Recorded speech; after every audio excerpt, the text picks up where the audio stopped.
Imagine a city with a population of only 85,000 people. Now imagine 50,000 people rushing into that city within a period of 48 hours. Seems impossible, isn't it? But that's exactly what happened recently in the Spanish territory of Ceuta. And surprisingly, it is not even located on mainland Europe, it is located in Africa. So, what exactly drove that migration? And more importantly, migration is not the larger issue at hand that we are going to discuss today. It is much about the factors that trigger it. Why are thousands of people risking their lives? For instance, almost 48,000 people were successfully pushed back into the territory from which they came from. But in the process, 72 people tragically lost their lives. Why this migration is dividing European politics? How is Schengen agreement coming into picture? Why do the biggest European football stars have their familial roots in Africa? So today we observe all this from the lens of one of the best subjects, that is geography. We'll study the historical factors, the demographic factors, the political factors, the international relations, climate change, and when we combine it and study, mix it in the cauldron of geography, you will see that all your answers will be clarified. So this is basically representing the map of the European Union. So this, if you remember, this boat represents the, if I tell you study, we look at the map. Okay, so we are going to come back to this again, this world map to make things more intriguing. So basically, Africa, we have seen in the past, in 2015, a majority of waves of migrants have been arriving into European countries from Africa, from West Asia, that is the Levant, and other areas. So we'll get back to it. Okay. Now, this is one of the picture demonstrating how the migrants or the residents of from Morocco, they tried to get through the backwaters, escape, and go around this fence, the Spanish fence of Ceuta, around this, and try to enter the Spanish territory. And just if you are planning to prompt me why I'm calling this Ceuta, I just check the pronunciation on Google. So Spanish people uh, call it Ceuta, while according to British pronunciation, it is Ceuta. Okay, so anyways, so this is basically, if we again go back to the map. So if I zoom in and magnify it, so you can see this country, Morocco. You might have heard of Casablanca, a famous city. The capital is Rabat. So this is the, you can see how small this is. This is Ceuta. Now this is Africa, but Ceuta belongs to Spain. And one more territory which belongs to Spain but is located on mainland Africa is Melilla. Not Melilla, it's Melilla. This also I checked. So very surprising, isn't it? And moreover, if we see there there is a group of islands which I'll show you in another map, which are also near the mainland Africa. This is the Mediterranean Sea, and they are known as Plaza de Sabarina. Okay, so so you can see, and one important interesting aspect of this is that Ceuta and Melilla are the only land borders in Africa which connect the European Union or the European countries. Otherwise, you in Africa there is no other territory which directly shares a land border with countries in Europe. Okay. One more interesting aspect, if we are discussing the territories, you can see this. This is Gibraltar. Okay. Now, Gibraltar, this, you might have seen the famous limestone rock of Gibraltar, very famous landscape. So, this Gibraltar is located here. This is Spain, but it is an overseas territory of Britain. So this is very surprising. Okay. So this you have seen. Now, migration we were discussing. Before that, the territories again, if you are unable to visualize, so this is Morocco, this is Spain, this is Gibraltar, this is Ceuta, this is Melilla, and all this Perigi Island, De La Gomera, Isla Elucamas, Chafarinas, they are also part of island known as Plaza de Sabarina, and they are also part of Spain. Basically, military personnel they reside here. Here, the Spanish, and the important thing is that here they're not only Spanish speaking, they're Moroccan speaking also. There are Muslims also, Christians also. So they have been staying here since a long time.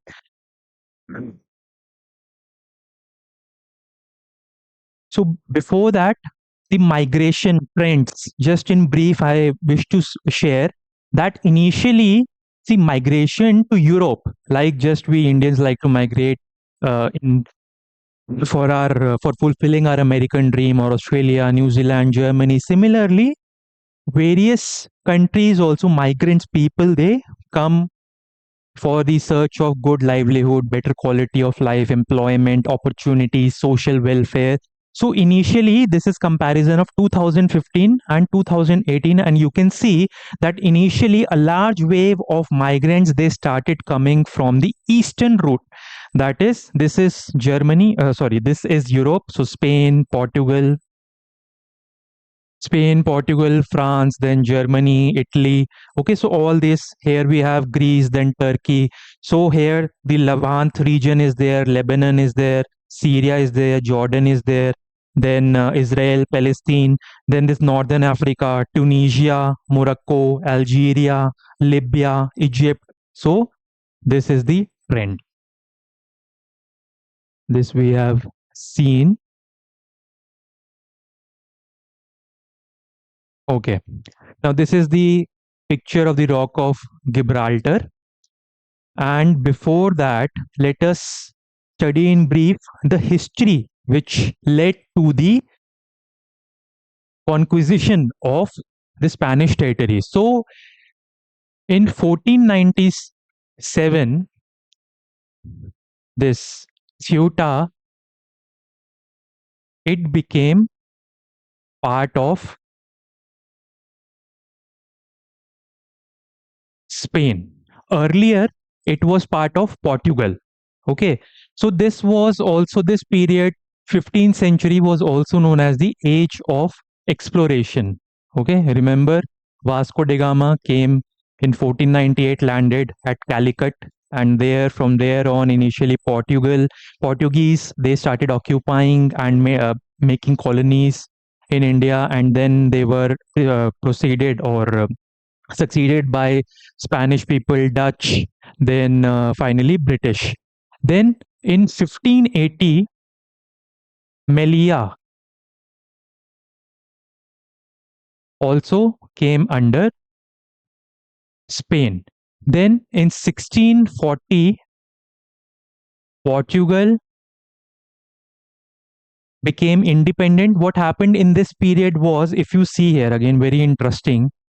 This this is Portugal and this is Spain. This is a sort of a shape of a peninsula. It is also known as the Iberian Peninsula. So, in between this region, before Ceuta actually came under the control of Spain, these two were united under a common monarch. Then, in 1640, Portugal gained independence. Then, finally, in 1956, Morocco, which was under Spanish influence, we can say in layman terms, Spanish territory, it gained independence. But Ceuta and Melilla and other islands which I had already mentioned, they still continued to remain with Spain. Okay, so this is the brief history. Now, important terminologies.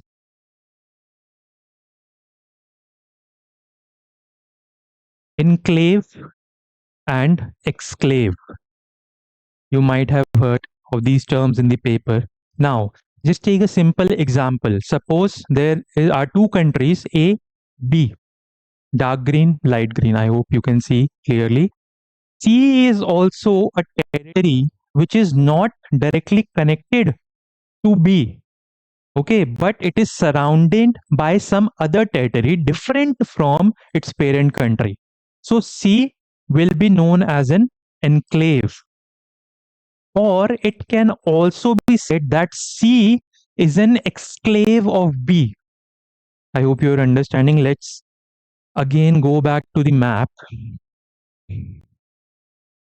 Okay, so the smallest sovereign state, is Vatican City. Now see this. This Vatican City is an enclave in itself. It is a sovereign state, but it is an enclave because it is surrounded by the city of Rome in Italy. Okay, another example, interesting example. Let's go towards South Africa.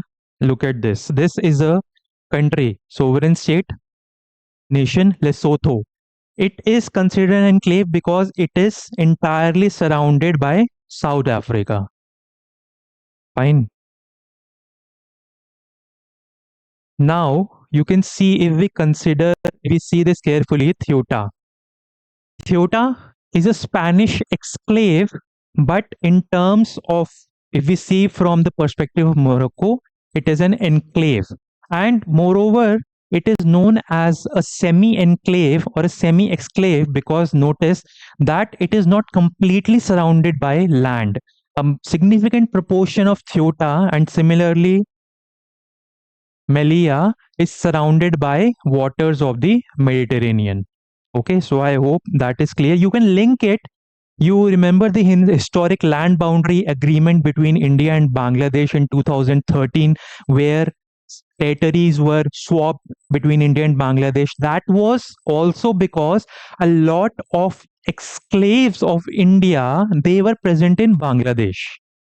So that exclaves, those territory in Bangladesh, they were not connected directly to mainland.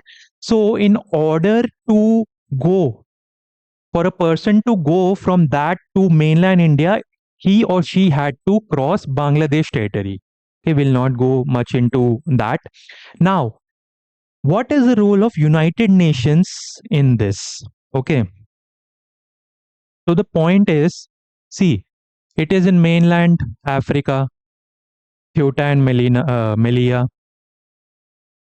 Spain says that it has been ruling it over centuries. Then, and when by the time it had been ruling, Morocco was not even independent. Okay, like I said, I had explained earlier, Morocco gained independence only in 1956. Okay, now Morocco wants control. It says that, boss, see, both the territories, they have geographical proximity to mainland Africa, and we have had relations with sultans and all this territory, so it belongs to us. But UN says that it is not an NSGT. This is a term which I came across. NSGT stands for non self-governing territory. Now, what happens is, we know UN came into formation in 1945 and after World War II. And this was the period where major decolonization processes took place. India's freedom movement, it gained momentum. Similarly, all across in Africa also, India also supported the independence movement of various countries across the world. Okay, so what happened was that Spain already has the territory already had, so it is and it is not mentioned as NSGT. Basically, another example to make it clear. I had told you the condition of Gibraltar. Now, it was occupied by Britain in 1704 as a colony. Now, what the UN says, that it still considers a colony or an overseas territory, but UN says that decolonization process involves the people the right of self determination. Okay, so the people here, they already want to be with Britain. Okay, so that is why Spain has no territory control or claim over territory of Gibraltar. So the decolonization process, we can say that it is still a colony. There is no decolonization or right of self determination for the people here. Okay, another example of here in the Africa, Western Sahara. It is also one of the major reasons of disputes which keep arising now and then between Spain and Morocco. Now, Western Sahara was also under the control of Spain. In 1975, Spain withdrew from Western Sahara. Fine. Morocco immediately laid claim on it and occupied a large territory of it. Now, so here it is a disputed territory, but it has been labeled by United Nations as NSGT, or non-self-governing territory. That means that decolonization process is not yet complete. Unlike Melilla, Ceuta and other islands, or Gibraltar, which is considered as a British overseas territory, it has still not allowed the Western Saharan people the right of self-determination. They have still not been allowed to determine whether they want to stay with Morocco, whether they want to establish status quo, or whether they want to establish an independent nation. So the decolonization process is still not complete, and that is why it is not recognized as an official sovereign state. 80%, understand, 80% of this Western Sahara region is occupied by Morocco, and 20% is influenced by SADR, the Sahrawi Arab Democratic Republic, which is a sort of government in exile, favored or supported by the Polisario Front. We'll get to it when we discuss further nodes of friction between Morocco and Spain. So I hope this is clear. It is a bit confusing. It took quite a bit of time for me to understand also. All three, they are, now what is happening is, just look at the hypocrisy. If we see, now Spain still says that, boss, British have our territory here, it should give it back. UN says no, there is no basis. Then Morocco says that it has control over Western Sahara and Ceuta and Melilla also. Again, there is no legible or conducive process to determine the authenticity of the claim. Then Spain also says that it has reasonable justification by the international laws or under the guidelines of United Nations to lay claim on Ceuta and Melilla. So this Morocco, the state of Morocco, doesn't actually have any basis to claim its territory. Moreover, just like in Gibraltar, most of the people, they want to retain, they want to remain with UK, Britain. But here also, Melilla and Ceuta also, they want to remain under Spain. Okay.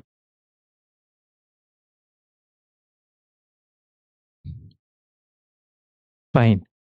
Now, we were trying to understand that what other causes, what has triggered this massive rush of migrants. Okay. So before that, another important piece of history. This is Morocco. This is Algeria. Sorry. This is Algeria. This is Western Sahara, which is not considered a sovereign state, disputed territory. And this is Spain. So I have already just tried to imagine the locations where they are in this Western Sahara shares border with Morocco and Algeria. So what happened was Spain, besides, if we look beside the territories of Ceuta and Melilla, Spain withdrew from Western Sahara in 1975. Morocco laid claim to it and occupied large area. Okay. Now, in order to maintain cordial relations with Spain and Morocco, Spain has also sort of supported or remained neutral in this case. That, okay, Morocco, you want to lay control, we are not going to interfere. But what is the issue is that Algeria also wants to establish Western Sahara as an autonomous or independent nation. Okay. Why? Because of centuries of long lost historical tribal relations. This is an image of the Sahrawi tribe. Okay. Tribe in Western Sahara. Remember, I mentioned SADR. So the Polisario Front,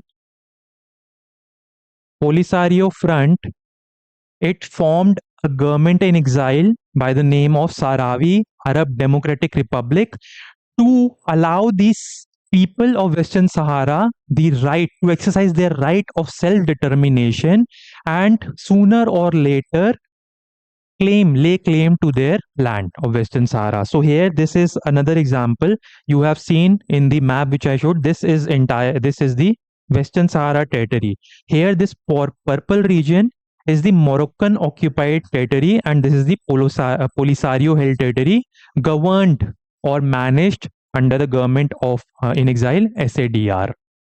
Okay, now we are talking about migration. So migration, what are the stimuli or the impetus behind migration? There is no one cause. Another important fact that the relations were cordial. In 2021, what happened was, during the peak of COVID, a person from the Polisario Front, Brahim Ghali, okay, he was allowed medical treatment in Spain. So this upset the Moroccan authorities, and it is said that they used migration as a diplomatic and leverage tool, relax the border regulations, which led to influx of a large number of people to Spanish territories. Okay, so this is also, migration is not just about seeking good livelihood or escaping persecution, refugee movement, or wars or climate change. It is also, this is a new thing for me also, it is also sometimes used as diplomatic leverage. See, boss, you went against our agreement or whatever the conditions were there. You gave asylum or medical treatment to one of our enemies. So we are going to make you suffer. Okay, so this is. So basically, in migration, to understand this whole European crisis holistically, we need to understand the factors affecting migration. So, push factors and pull factors. This you have studied in school, in social geography, in a lot of places. You can. So, basically, there are no jobs there. The infrastructure is, the inflation is there, cost of living is high. Then, money, lack of employment, climate change. Morocco is facing the wrath of climate change in the form of low agricultural productivity and droughts. Okay, it is more or less stable right now. Most often in the past, we'll discuss about the Arab Spring also. In 2015, it was a period of great crisis and migration towards the European nations from all across the Eastern Mediterranean regions like Syria, Lebanon, Jordan, okay, the North African countries also.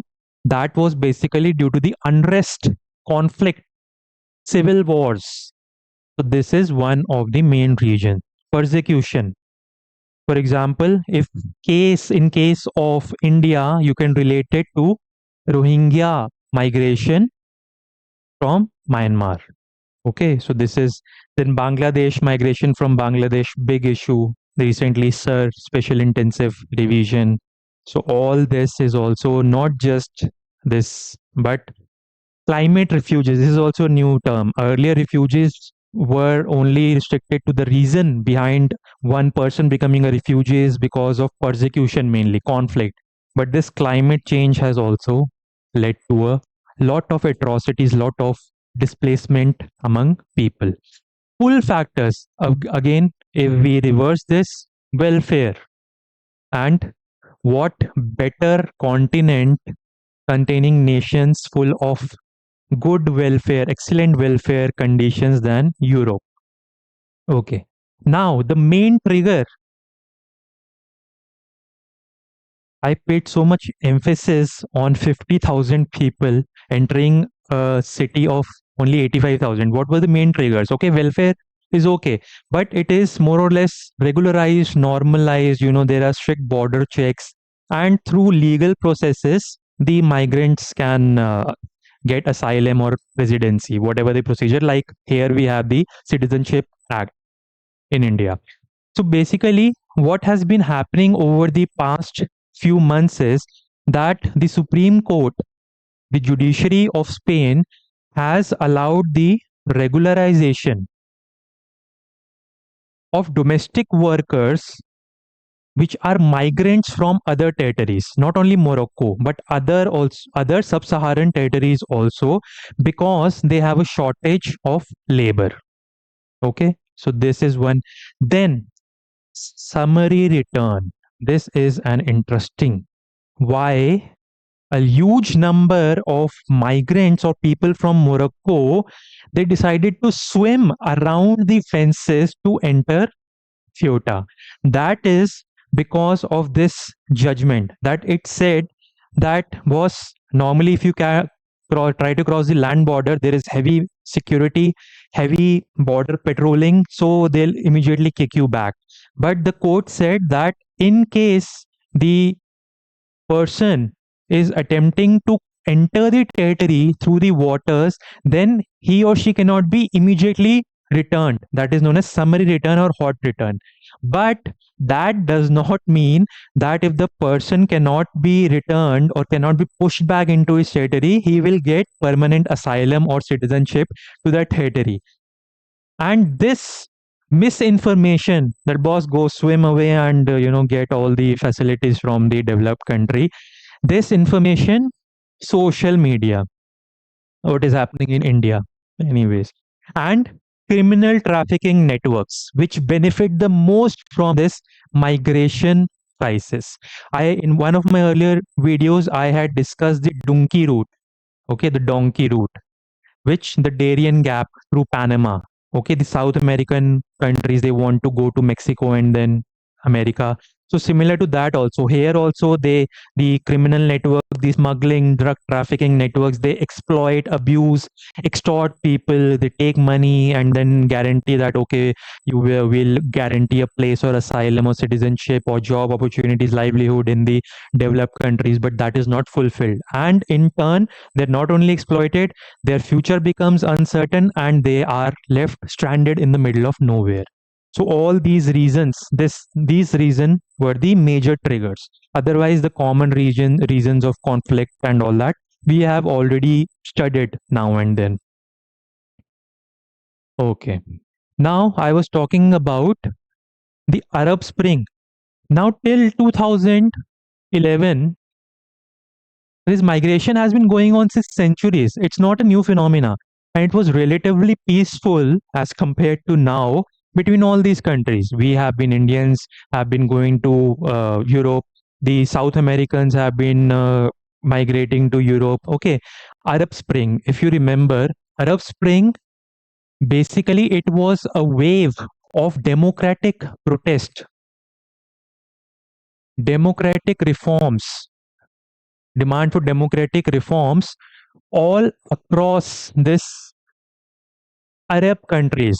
We already in one of my previous lectures, I discussed that all the Arab identity is different from Muslim identity. Arab is refers to ethnicity, connection by culture, language, tradition, tribal affairs.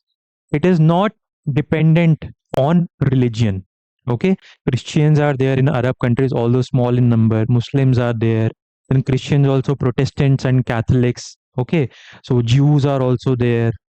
Okay, so so these were the Arab countries where the Arab Spring, the protests that took place.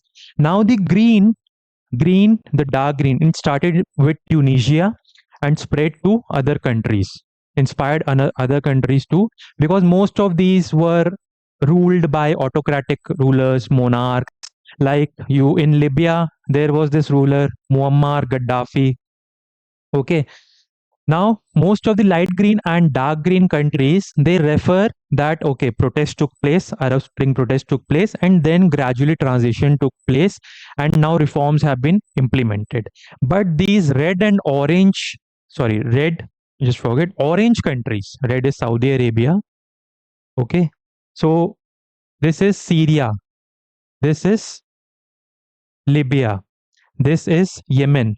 So these countries, not only they did not get reforms, but these countries, they were pushed or they got drowned into civil wars. Syria civil war. In one of my earlier lectures, we have discussed.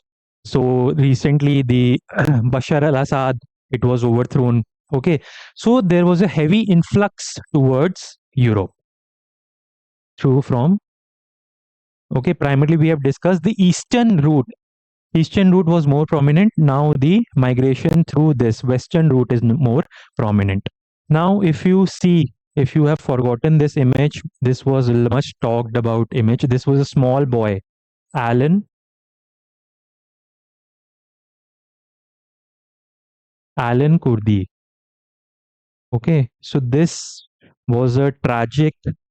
Here, what was happening is this boy and his family were trying to escape persecution from Syria and going towards Turkey. In the sea, obviously, this Mediterranean Sea, this is not a pool or a small lake or a river. This is a whole sea.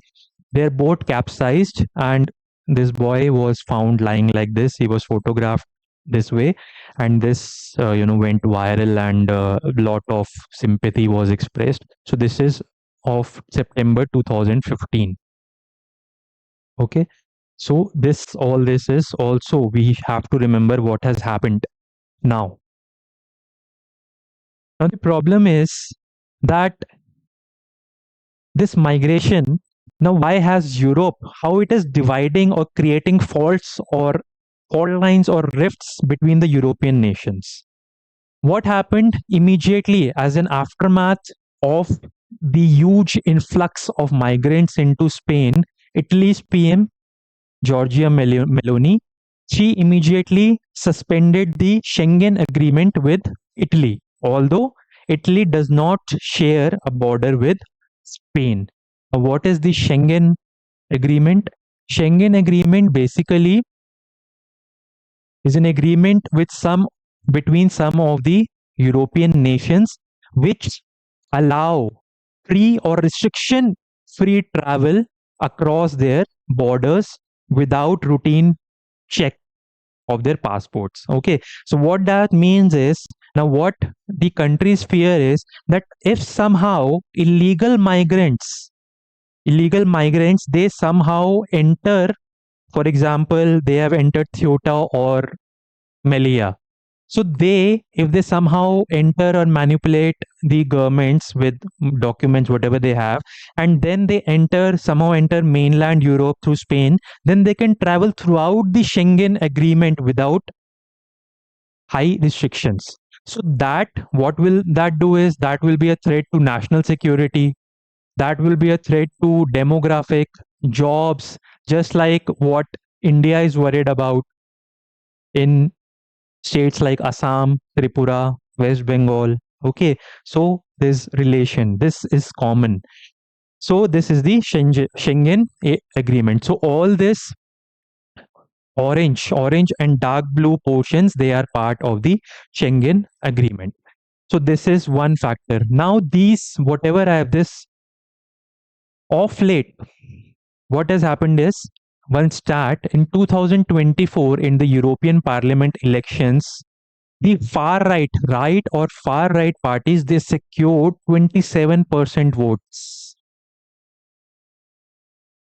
Okay, it is a significant proportion. Now you might have observed that this alien stereotyping, that a lot of countries in Australia, you can see in UK, in United States of America, they are turning against, they have started sloganeering, or they have starting opposing the process of immigration.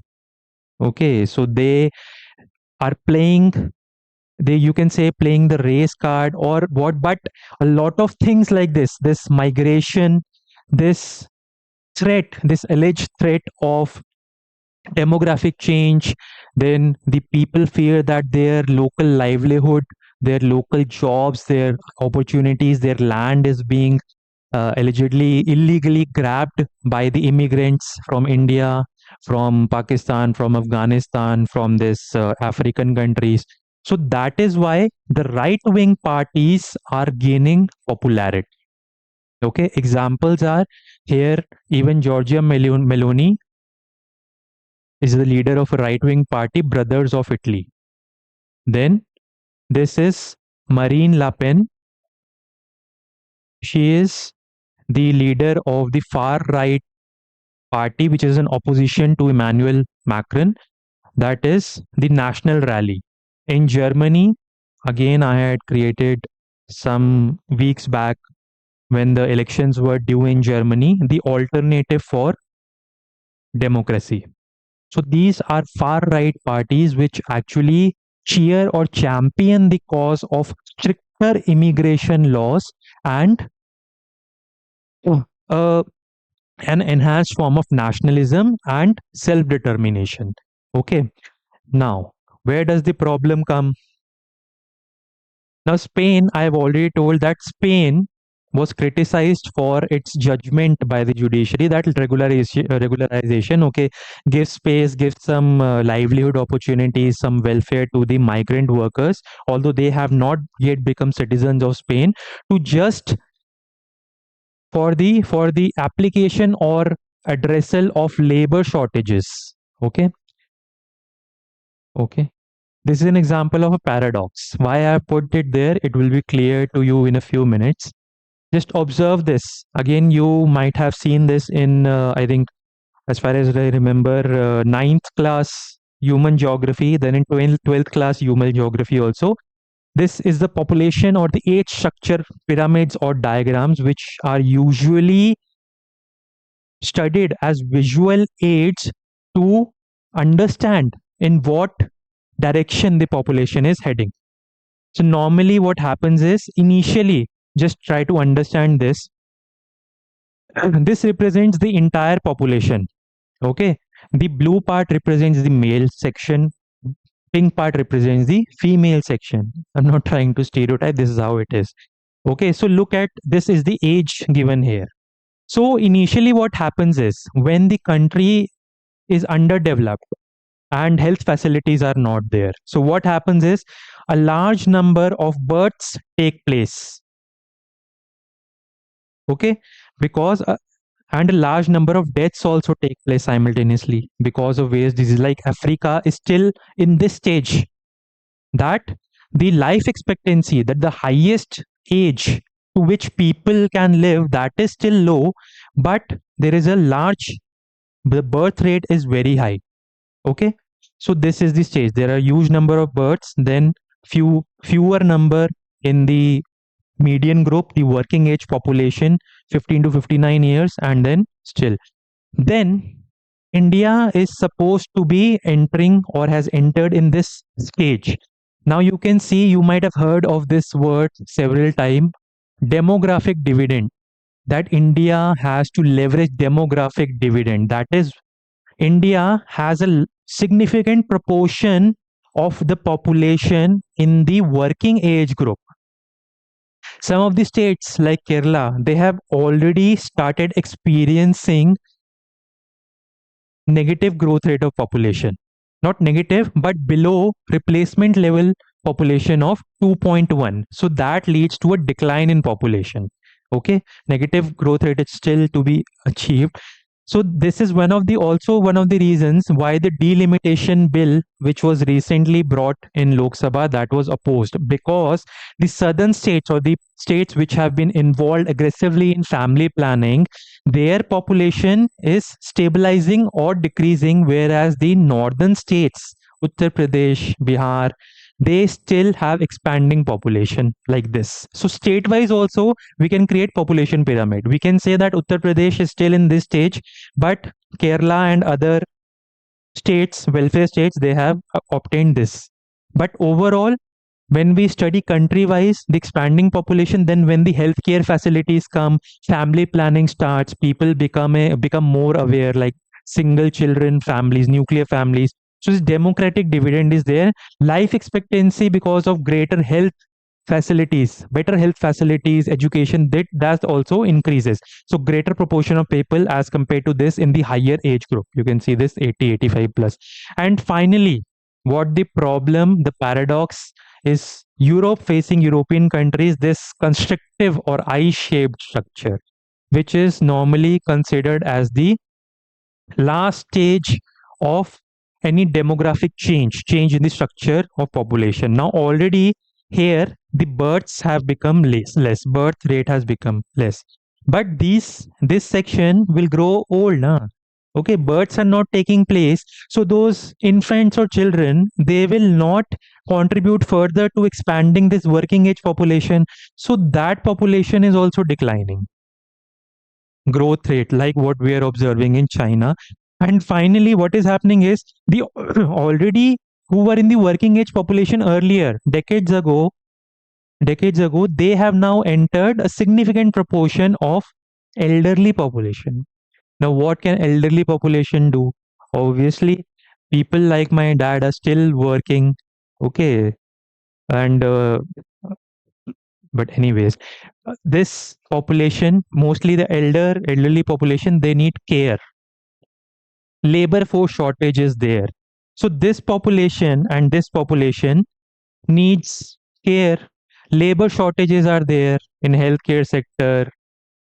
Like in Japan, you might have heard, because of this population decline, many kindergarten schools have closed because there are no children to study. Similar situation is occurring in Europe also. They need labor force to not only contribute to the construction and economy, they also have to take care for the health and welfare of these two areas or these two realms. So the paradox is that European nations like Spain, they need migrants to address their labor shortages and welfare, to work for as nurses in hospitals, in schools, etc.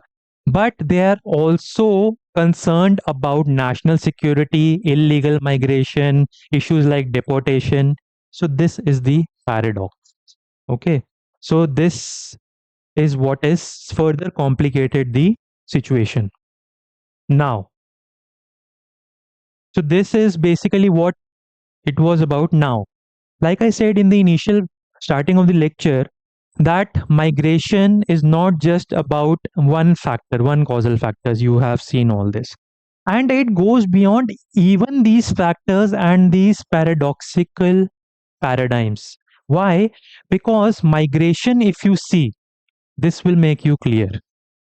Can you imagine English cuisine without an Indian influence? Paneer butter masala, chicken tikka masala, whatever, it is famous there, naan and all. Similarly, can you imagine European cuisine without a taste or flavor of North African cuisine? No, it is not possible. Similarly, ideas, culture, music, these areas, fusion of all this, religious diversity, traditions. Many foreigners I've seen, they also enjoy wearing saris, and so this dissemination of culture, it is not only, if we see from the negative perspective, that it is distorting the nature or the livelihood or the demographics of that particular native population, that is not entirely accurate. See, everything, there are always two sides of a coin. So the major problem or the major issue is how to balance both. That is the issue. An example, because interesting example, which will truly make you appreciate the importance and the value that migration and migrants bring among with themselves. FIFA 2026. I'm also not much of an aficionado. I don't just I watch some matches of I know some players, but at the beginning I told you that a lot of European footballers, they have African ancestry. So some examples. You know him, Kylian Mbappe. He represents France, but father father migrated from Cameroon, mother migrated from Algeria. The young, brightest rising star of Spain, Lamine Yamal, much in news, Instagram. Father from Morocco, mother from Equatorial Guinea. Romelu Lukaku, player from Belgium. Parents migrated from DRC, Democratic Republic of Congo. And coincidentally, Democratic Republic was earlier a colony of Belgium. Bukayo Saka, a player of England, very famous, very talented player, parents from Nigeria. So this is not, I'm not discussing about questioning their nationality or uh, their affinity to race or anything. I am saying that migration in its way has formed or developed or established ideas. It has spread ideas and it has benefited lot of nations, the native population also, and like for example, when the Indian migrants, they travel to the Persian Gulf, Kuwait and all those nations, they send remittances. They're happy with the livelihood, but that does not mean that they have decided to disassociate with their native nation. So this is what the issue is right now. So I hope you enjoyed today's lecture and found it enlightening. So till we meet again next time, Jai Hind.